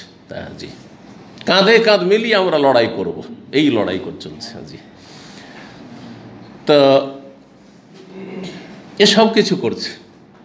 জলসা ওয়াজ মাহফিলে মহিলাদেরকে নিয়ে যাচ্ছে, মহিলাদেরকে পীরের খানকাতে নিয়ে যাচ্ছে, পীরের মুরিদ বানাতে নিয়ে যাচ্ছে, সব করছে তারা। মহিলাদের সহশিক্ষা পুরুষদের পাশে একই ক্লাসে পাশাপাশি বসে পড়াচ্ছে মেয়েদেরকে, সব করছে। কিন্তু ঈদগাহে নিয়ে গেলে ফিতনা হবে, মসজিদে গেলে তারাই পড়তে গেলে ফিতনা হয়ে যাবে, জুমাতে মহিলারা গেলে ফিতনা হয়ে যাবে। আউযুবিল্লাহি মিনাশ শাইতানির রাজিম। কীভাবে শয়তান এক শ্রেণীর আলেম সমাজকে গোমরাহ করেছে, যেটা হাদিস দ্বারা প্রমাণিত, যেটি সুন্নাত রাসূলুল্লাহ সাল্লাল্লাহু আলাইহি ওয়াসাল্লাম, যেটি সাহাবায়ে কেরামদের সুন্নাত, তার বিরোধিতা এইভাবে করেছে। আর মহিলাদেরকে দিয়ে বিভিন্ন রকমের পাপ করাচ্ছে, বিভিন্ন রকমের বিদআত করাচ্ছে। তো এই ছিল অধ্যায়। 324 নম্বর হাদিস। হাদিস হাফসা রাদিয়াল্লাহু তাআলা আনহা বর্ণনা করছেন, তিনি বলছেন, কুন্না নামনাউ আওয়াতিকানা আন ইয়াখরুজনা ফিল ঈদাইন।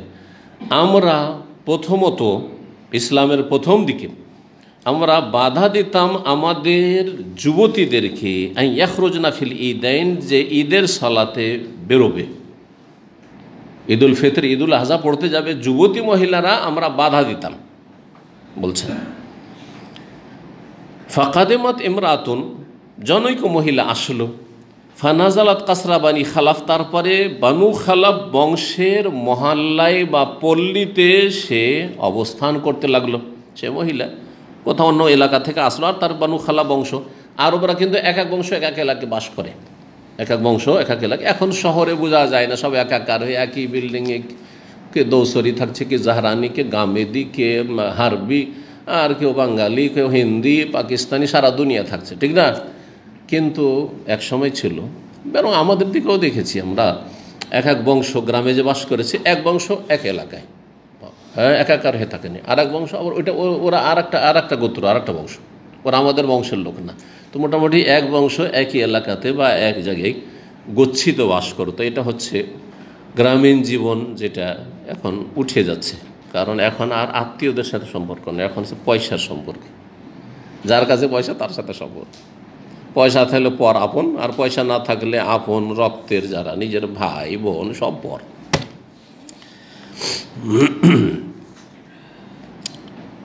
এসে অবতরণ করলেন সে, ফাহাদ্দাসাত আন উখতিহা, তার বোন থেকে বর্ণনা করছেন। ওই মহিলা, জনৈক মহিলা তার বোন থেকে বর্ণনা করছেন। ওয়াকানা জাওজু উখতিহার, সেই বোন খুব সিনিয়র বোন। বলছেন যে তার বোনের স্বামী যোগ্য ব্যক্তি। বলছেন গাজামান নবী সাল্লাল্লাহু আলাইহি ওয়াসাল্লাম সিনতাই আশারাতা, নবী সাল্লাল্লাহু আলাইহি ওয়াসাল্লামের সাথে 12টি যুদ্ধে শরীক হয়েছে। নবী সাল্লাল্লাহু আলাইহি ওয়াসাল্লামের সাথে তার বোনের স্বামী কি করেছে? 12টি যুদ্ধে শরীক হয়েছে। ওয়াকানা জাওজু ওয়াকানাত উখতি মাহফিস সিদ্দিন, 12টি যুদ্ধের মধ্যে 6টি যুদ্ধ এমন ছিল যেই 6টি যুদ্ধে আমার বোনও তার স্বামীর সাথে ছিল। তার মানে রাসূলুল্লাহ সাল্লাল্লাহু আলাইহি ওয়াসাল্লামের সাথে মহিলা কত সময় ধরে থেকেছে, যুদ্ধের ময়দানেও থেকেছে। যুদ্ধের ময়দানে মহিলারা লড়াই করার জন্য যেতেন না, কি জন্য যেতেন? জি, আসছে এই সামনে এই অধ্যায়ে হাদিস চলে আসবে। নোদাউল জারহা, আমরা আহতদের সেবা শুশ্রূষা করতাম বা পরিচর্যা, চিকিৎসা করতাম, দাওয়া ওষুধ পানি দিতাম।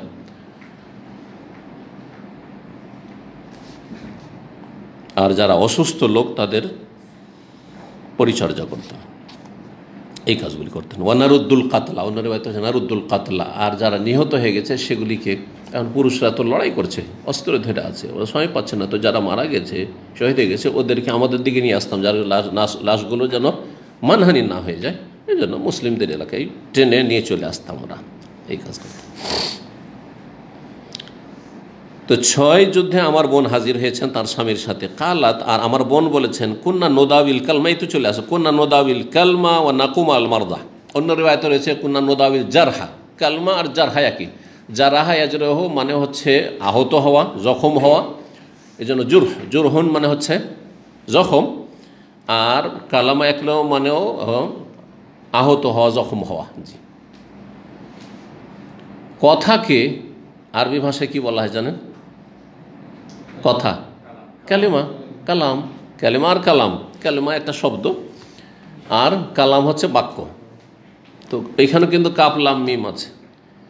তো আরব যারা গ্রামারের পণ্ডিত তারা বলেছেন যে কথাকে কালিমা বা কালাম কেন বলা হয়, এজন্য বলা হয় যে আসলে কাফ লাম মিমের অর্থ হচ্ছে আঘাত, জখম, আঘাত খাওয়া বা জখম হওয়া, আহত হওয়া। আর মানুষের কথার দ্বারা এত বেশি আঘাত লাগে যে অস্ত্রের দ্বারা এত আঘাত লাগে না। কখনো কখনো মানুষের কথাতে এমন আহত করে আর অন্তরকে আহত করে। শরীর আহত হলে কয়েকদিনে ভালো হয়ে যাবে। জারাহাতু সেনানে লাহাল তিয়াম, আরবিতে একটি শের কবিতা রয়েছে যে যদি তরবারির আঘাতে কেউ আহত হয় লাহাল তিয়াম, তাহলে সেই জখমটি যে কাটা ঘা সেটা ভরাট হয়ে যাবে। কয়েকদিন পরে জড় লেগে গেছে, শুকিয়ে গেছে, ভালো হয়ে গেছে, স্বাভাবিক হয়ে গেছে, ঠিক না? ওয়ালা ইয়ালতাম মা জারাহাল লিসান, কিন্তু জবান দ্বারা যে আঘাত হয়, অন্তর আঘাত, সেটা কখনো সেটার ভরাট হয় না, সেই আঘাতটা থেকেই যায় যতক্ষণ পর্যন্ত ক্ষমা না নিয়েছে অথবা সে নিজে থেকে উদার অন্তর নিয়ে অন্তরতে পরিষ্কার করে ক্ষমা না করে দিয়েছে, যা ভুলেই যাব।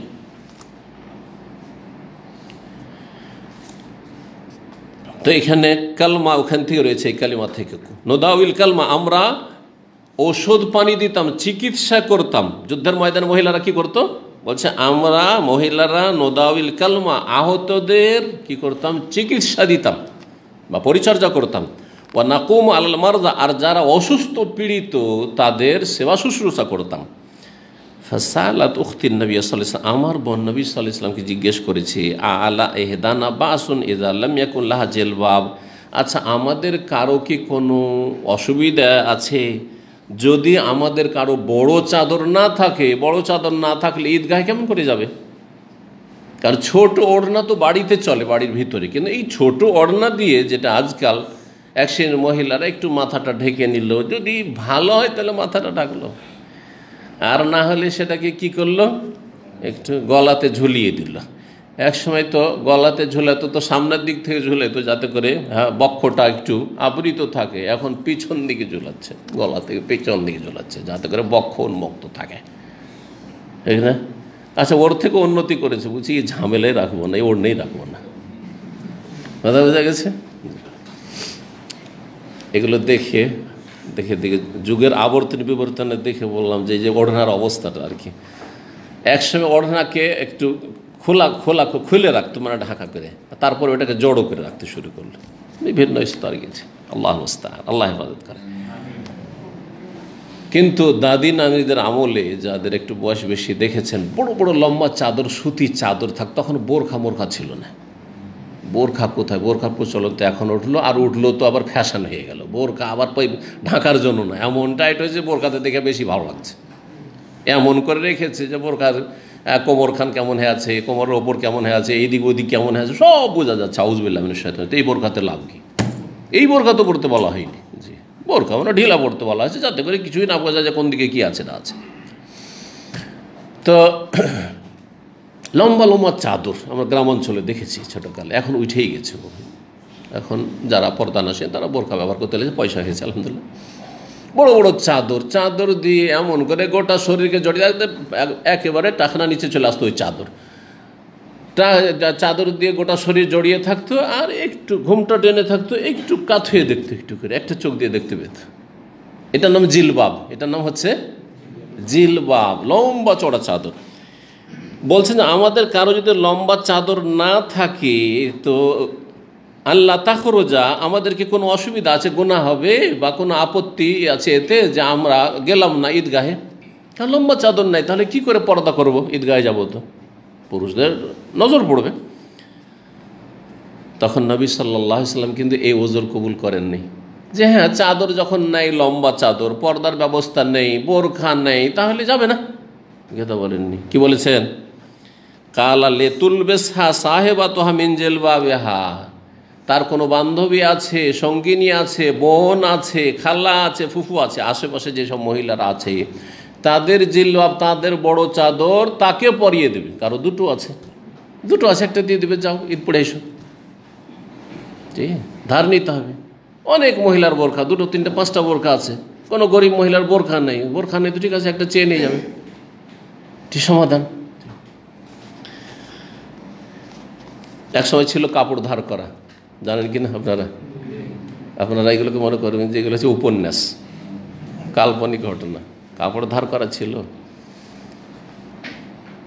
আমার আব্বা যেহেতু মানে টাকা পয়সা ইনকাম করতেন, শুধু কৃষিকাজ মানে জমি জায়গার উপর নির্ভরশীল ছিলেন না। গ্রামের সবাই জমি জায়গার উপর নির্ভরশীল, যারা জমি জায়গার উপর নির্ভরশীল তাদের হাতে কিন্তু টাকা পয়সা থাকতো না, আর যারা অন্য ইনকাম করতে পারে তাদের হাতে পয়সা থাকতো। জি, তো আমাদের বাড়িতে কাপড় চোপড় থাকতো, ভাইদের বা আমাদেরও কাপড় থাকতো আলহামদুলিল্লাহ। তো একবারে যারা গ্রামের গরিব বরযাত্রী যাবে, একটা কিছুই নেই, একটা শার্ট নেই, ওই গেঞ্জি না একটা লুঙ্গি আছে, ওই খালি গায়ে ঘুরে বেড়ায়, ওর একটা গেঞ্জি খুব বেশি থাকলো, এটা শার্টও নেই, তো কী করবে? শার্ট ধার নিতে আসতো। কোথায় যাবে? বলছে যে বরযাত্রী যাবে, সেই জন্য। আল্লাহ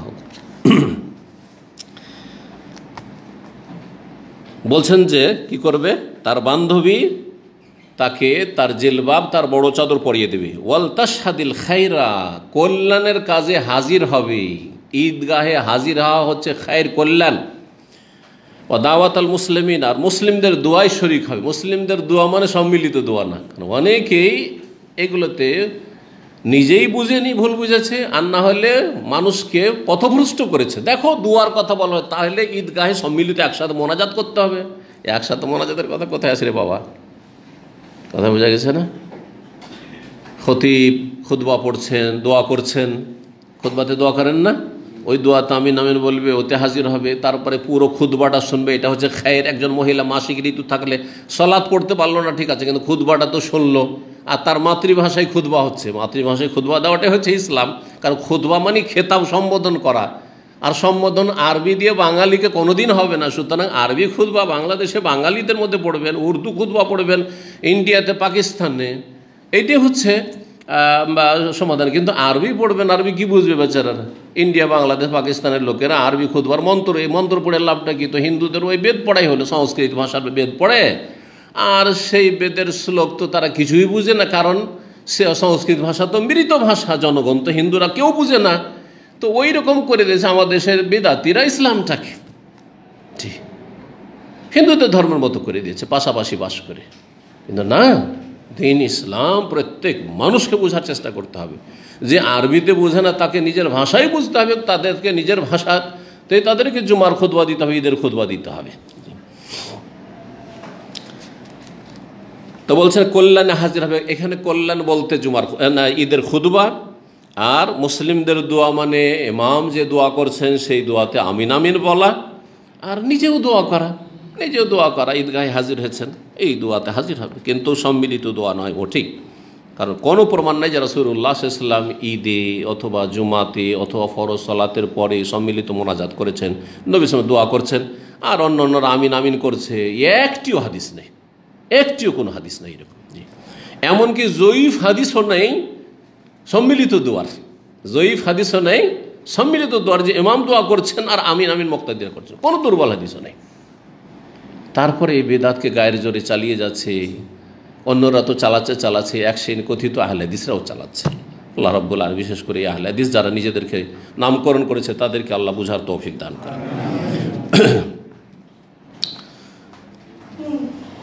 বলছেন যে ফালাম্মা কাদিমাত উম্মু আতিয়া, যখন উম্মু আতিয়া আসল, উম্মু আতিয়া রাদিয়াল্লাহু তাআলা আনহা কিন্তু এই ঈদগাহের হাদিস বর্ণনাকারী নেই, ইনি এই হাদিস জানতেন। উনি আসলেন, সাল তো তাকে জিজ্ঞেস করলেন যে ব্যাপারটা কি, মহিলাদেরকে কি ঈদগাহে যেতেই হবে? আসামিতেন নবী সাল্লাল্লাহু আলাইহি ওয়াসাল্লাম কালাত, বলছে তুমি কি নবী সাল্লাল্লাহু আলাইহি ওয়াসাল্লামের কাছে শুনেছো?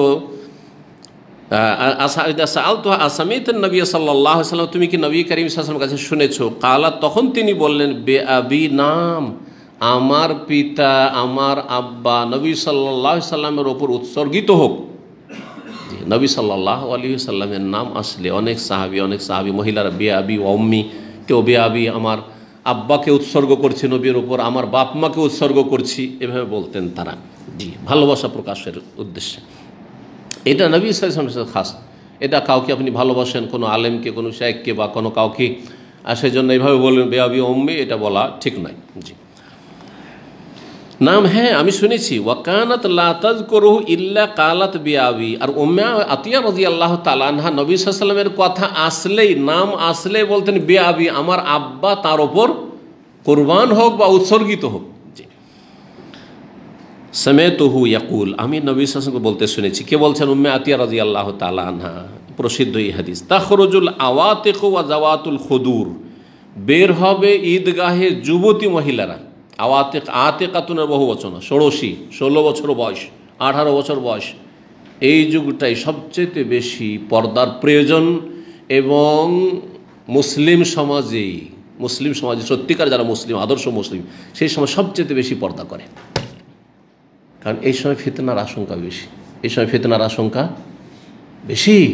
জি, এই জন্য বাবা মায়েরা 16 বছর 18 বছর মেয়েদেরকে যতদিন বিয়ে হয়নি একবার কড়া করে পর্দা করে, তো বাড়ির বাইরেই যেত না। এমনকি জানতে পারতো না যে কারো বাড়িতে তার সাবালিকা মেয়ে আছে, বাইরে যেত না সেই জন্য। জি, এই সময়টা বড় ফিতনা। আজকাল যতগুলি ফিতনা হচ্ছে, ধর্ষণের ঘটনা হোক, মেয়েকে জবরদস্তি উঠিয়ে নিয়ে যাওয়া হোক, বেশিরভাগই তো সম্মতিতে উঠে চলে যাচ্ছে, পালিয়ে চলে যাচ্ছে, কোর্ট ম্যারেজ করছে অথবা পালিয়ে চলে যাচ্ছে। কিন্তু অনেক সময় হয় কি, কোনো একটা মেয়ে খুব পছন্দ হয়ে গেল, আর মেয়ে বাবা বিয়ে দেবে না বা যে কোনো কারণে দেবে না, হয়তো সামাজিকভাবে মিল নেই, আর্থিক দিক থেকে মিল নেই, অথবা এই বয়স এখন দেবে না, আরও পড়াবে, তখন মেয়েকে ধর্ষণ করার চেষ্টা করে, মেয়েকে খুন করার চেষ্টা করে, মেয়েকে উঠিয়ে নিয়ে যাওয়া জবরদস্তি চেষ্টা করে। অথবা এক শ্রেণীর বদ প্রকৃতির লোকেরা রয়েছে যারা জিন শয়তান ব্যবহার করে সেহের জাদু করে উঠিয়ে নিয়ে যায়, এগুলো ঘটে। জি, সুতরাং এই সময়গুলিতে খুব সতর্ক সাবধান। অনেকে সাবালিকা মেয়েদেরকে নিয়ে পার্টিতে, গ্যাদারিংয়ে, ওই ভাইয়ের বাসা, আমার বন্ধুর বাসায় আজকে পার্টি আছে, দাওয়াত আছে, ফ্যামিলি গ্যাদারিং আছে, আর সাবালিকা মেয়েদেরকে নিয়ে গেল। কত ঘটনা, এইখানকার ঘটনা। গেছে ওই বন্ধুর বাড়িতে গ্যাদারিংয়ে গেছে, আর ওখানে ওই ছেলেরা এসছে, ওখান থেকে লাইন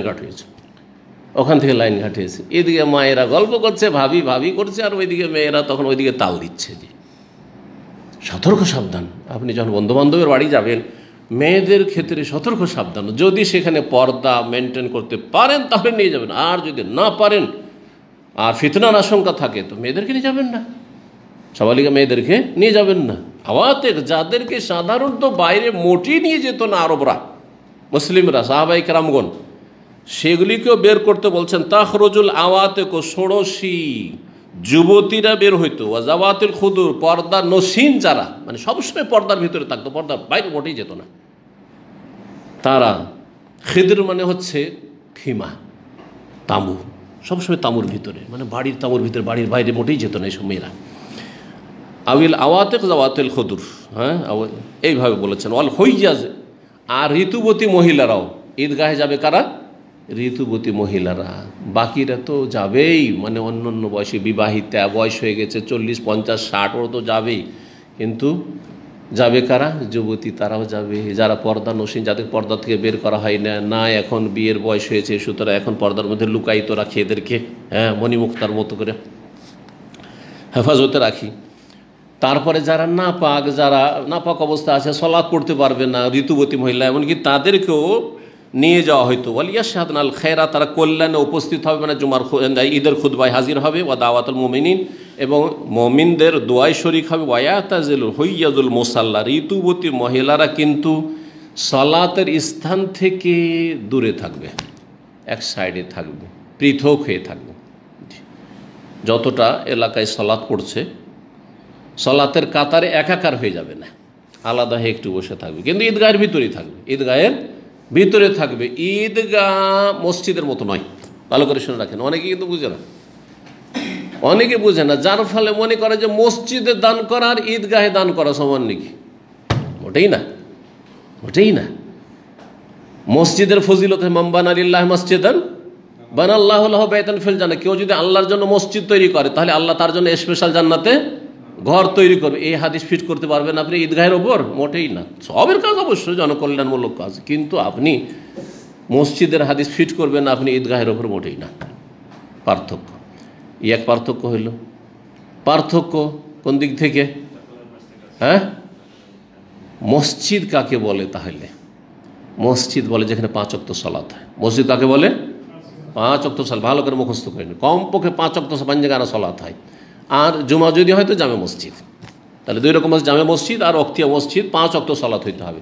2 ওয়াক্ত 3 ওয়াক্ত সালাত হয়। অনেক কোম্পানিতে কিন্তু এইরকম মুসাল্লা আছে, ডিউটির সময় যখন আছেন তখন ওখানে জোহর হয়ে গেল, আসর হয়ে গেল, ওখানে ক্যাম্প ট্যাম্প নেই, সুতরাং ওখানে মাগরিব হয় না, এশা হয় না, ফজর হয় না। অথবা 2-3 ওয়াক্ত 3 ওয়াক্ত 4 ওয়াক্ত মাগরিব হয়, এশাও হয়, কিন্তু কি হয় না, ফজর হয় না সেখানে, কারণ সেখানে কোনো লোক বাস করে না। মদিনা ইউনিভার্সিটিতে সবচেয়ে বড় জামে মসজিদ একটি মসজিদ, সেখানে 5 ওয়াক্ত সালাত হইতো, সেটা মসজিদ। আর প্রতিটি ফ্যাকাল্টিতে, প্রতিটি কলেজে একটা করে মুসাল্লা আছে, ওর নাম কিন্তু আমরা মসজিদ বলি না। ওখানে আমরা জোহরটা পড়তাম, কারণ ক্লাস করতে গেছি, ক্লাস 1টায় শেষ হবে, জোহর পড়লাম, আর জোহর পড়ে ওখান থেকে তখন চলে এলাম। প্রফেসর ওস্তাদরা কখনো কখনো আসরে থাকতেন, কেউ হয়তো কোনো কাজ বিশেষে আছেন। বিশেষ করে পরীক্ষার সময় খাতাগুলি যখন চেক করা থাকে তখন দেখতাম যে তার লাইট জ্বলছে আর মাগরিব এশা, অথবা কখনো গিয়েছি হয়তো ফ্যাকাল্টির ভিতরে, দেখছি যে মাগরিব এশা তো তারা আছেন, তখন মাগরিব এশা হচ্ছে, কিন্তু ফজর কোনো দিনই হয় না। হ্যাঁ, তাহলে এটা কি মুসাল্লা, এর নাম মসজিদ নয়, এর নাম মসজিদ। দাম্মাম এয়ারপোর্টে বড় যেটা মসজিদ সেটা মসজিদ, জানা আছে আপনার, প্রতিটি এয়ারপোর্টে আলহামদুলিল্লাহ সৌদি আরবে বড় বড় মসজিদ আছে। রিয়াজে বিশাল মসজিদ, অনেক পুরাতন মসজিদ সেটা, জি। তো এগুলো মসজিদ, কিন্তু এর মধ্যে আপনি এয়ারপোর্টের ভিতরে দেখবেন একাধিক কিন্তু কি আছে, সালাতের স্থান আছে, বরং মসজিদের মতো করে ঘরও তৈরি করা আছে এখন যেটা করেছে, কিন্তু সেটার নাম কি মুসাল্লা। যদিও 5 ওয়াক্ত সালাত হচ্ছে, কিন্তু মসজিদ নয়, সেটা মসজিদ নয়, কারণ সেটা মসজিদ হিসেবে নয়। এখনই কখন দিবে ওইখান থেকে আরেক জায়গায় চেঞ্জ করে দেবে। মুসাল্লা, এটা মুসাল্লা মানে প্রেয়ার হল, মুসাল্লা হচ্ছে প্রেয়ার হল, মসজিদ নয়। জি, আশা করি বোঝা গেছে। এই পার্থক্য করে লাভটা কি? লাভ আছে। মসজিদে নাপাক ব্যক্তি অবস্থান করতে পারবে না, ঋতুবতী মহিলা মসজিদে অবস্থান করতে পারবে না, কিন্তু মুসাল্লা যেখানে 1 ওয়াক্ত 2 ওয়াক্ত সালাত হচ্ছে ওখানে অবস্থান করতে পারবে। বোঝা গেছে কিনা? মসজিদে হারামের চারপাশে যে চত্বর, মসজিদে নবীর চারপাশে যে খোলা চত্বর, এগুলোতে মাঝে মাঝে সালাত হচ্ছে না? হচ্ছে না, মাঝে মাঝে হয়েছেও না, আবার যখন লোক নেই হচ্ছে না, তো বলবে এগুলো মসজিদ। এই চত্বরগুলোতে ঘুরতে পারবে না মাসিক অবস্থায় মহিলারা, খুব পারবে, বাইরে বসে থাকতে পারবে, আবার ওখানে পাশে সালাত হচ্ছে আশেপাশে, কোনো অসুবিধা নেই। বোঝা গেছে না? তো মসজিদ আর মুসাল্লায় পার্থক্য রয়েছে। তো ঈদগাহ পুরোটা যে একেবারে মসজিদের মতো আর ঋতুবতী মহিলা যেতে পারবে এমন কথা নেই, তার একটা অংশে। দামাম ঈদগাহে দেখেছেন এক সাইডে মহিলারা বসে থাকে, হয়তো গেছে, ঠিক আছে, কিন্তু যেখানে সালাত হচ্ছে সেই হয়তো মহিলারাই সালাত আদায় করছে, তার সাথে একাকার হয়ে আছে ঋতুবতী মহিলা না। ঋতুবতী মহিলাদের উচিত হবে তারা আলাদা হয়ে থাকবে সালাতের স্থান থেকে, মুসাল্লা সালাতের স্থান থেকে আলাদা হয়ে থাকবে। ঈদগাহে অবস্থান করা সম্পর্কে অবাক হওয়ার কিছু নেই ঋতুবতী মহিলাদের। ঈদগাহে অবস্থান হচ্ছে সেম আরাফায় অবস্থানের মতো। আরাফাতে মাসিক অবস্থায় থাকে না মহিলারা, মুজদালিফায় থাকে না, মেনাতে থাকে না, হ্যাঁ, কিন্তু কোনটা চলবে না? মসজিদে হারামের ভিতরে ঢোকা চলবে না তাওয়াফ করার জন্য। এই জন্য হজের অবস্থায় সব করতে পারো, গায়রা আল্লাহ তুফিবিল বাইতুল্লাহ তাওয়াফ করতে পারবে না। আশা করি বোঝা গেছে, ওই কথাই আসছে হাদিসে।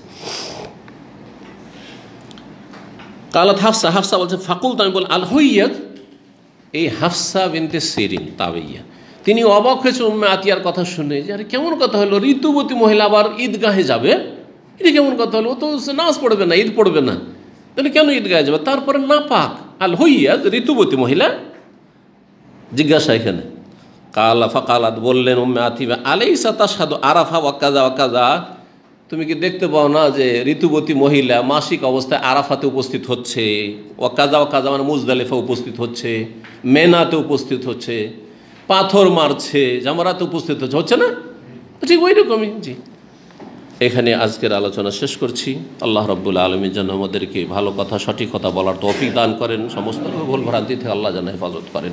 আল্লাহ আমাদের সকলকে যেন সুস্থ রাখেন, নিরাপদ রাখেন, ফিতনা ফাসাদ বালা মুসিবত থেকে আল্লাহ যেন হেফাজত রাখেন। ওয়া সাল্লাল্লাহু সাল্লাম আলা নবিয়িনা মুহাম্মদ ওয়া আলা আলিহি ওয়া সাহবিহি আজমাইন।